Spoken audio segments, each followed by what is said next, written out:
Hello there, adventurers, and welcome to Wally DM. Today we're going to rejoin our YouTube roundtable, and our question today is going to be if you could have, as a dungeon master, a monster that is traditionally evil play the part as an NPC that is either has good intention or is good aligned, what monster would you pick? And Dawn has volunteered to go first for us on this. What monster are you thinking of that is traditionally evil that could be a good guy for us?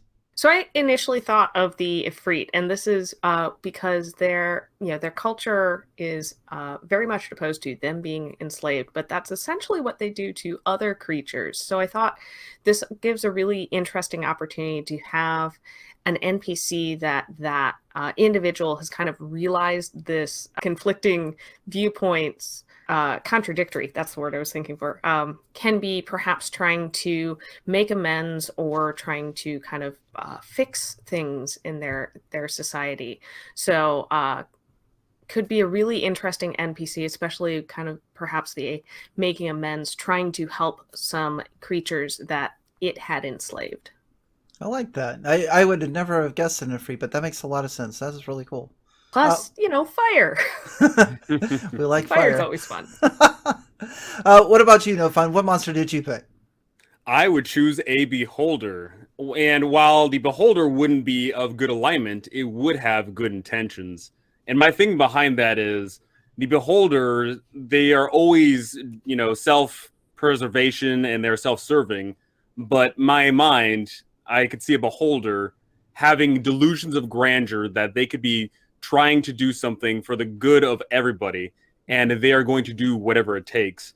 And it could be a situation where it is the ends trying to justify the means, and their good intentions of trying to make the world a better place end up obviously carving a path of destruction. And the party could try and, help this beholder try and shake things up for the better, and then obviously get caught up in the absolute chaos that ensues.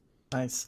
I definitely like that one. Beholders are, especially with Xanathar and Dragon Heist, they're ones I really couldn't see as being a good one. So actually, to see a beholder play that part would be really, really awesome.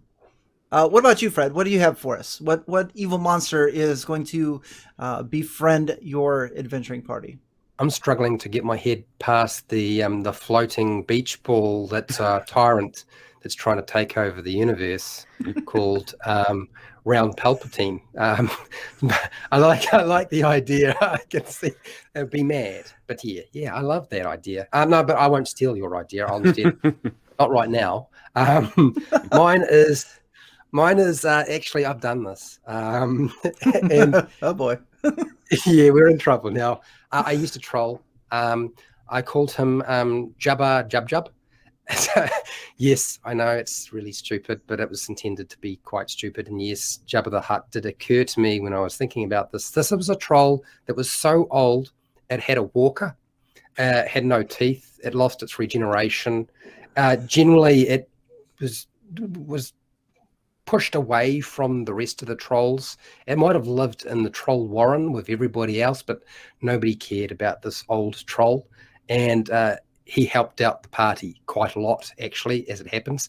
So much that they were convinced at some point that he should join the party with his walker. I don't know how that was supposed to work out, but they were also convinced, some of them, that he was the grand mastermind behind everything. And I'm like, seriously? He's just supposed to be a really old troll.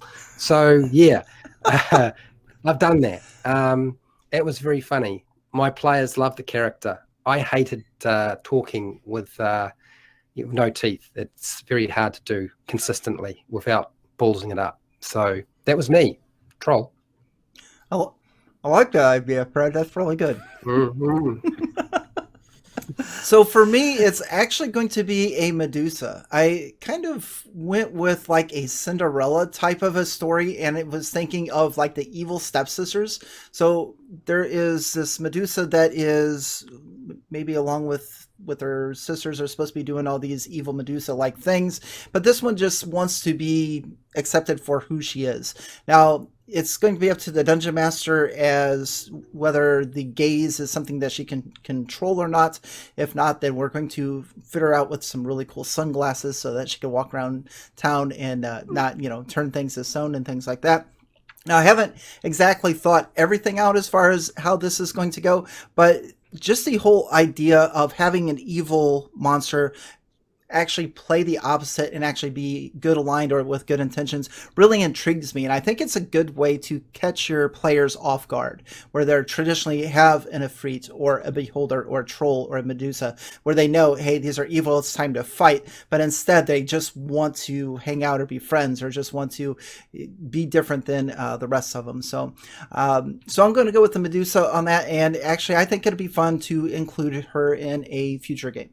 Any other comments or anything for No, I now I'm thinking of a Grimm's fairy tale. You could definitely have the Cinderella as the Medusa, and then you could have the Rapunzel that's maybe a hag in disguise. I think there's a lot of fun things you could do with that for sure. Oh yeah, takes all those fairy tales, kind of flip them on their heads. Absolutely. Yeah. The only image that I got from that was Percy Jackson, Uma Thurman, and the Medusa that she played in that, and I was like, okay, I can see that. I can see that.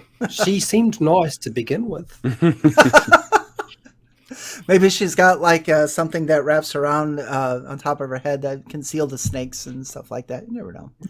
So that is an evil monster that we would consider putting into our game to maybe throw our players off base. Let us know in the comments section below, what evil monster as a dungeon master would you include in your game that's going to have good intentions. You are watching the D&D YouTube Roundtable. There's all kinds of additional videos. Be sure to check out the playlist and continue watching with the next video.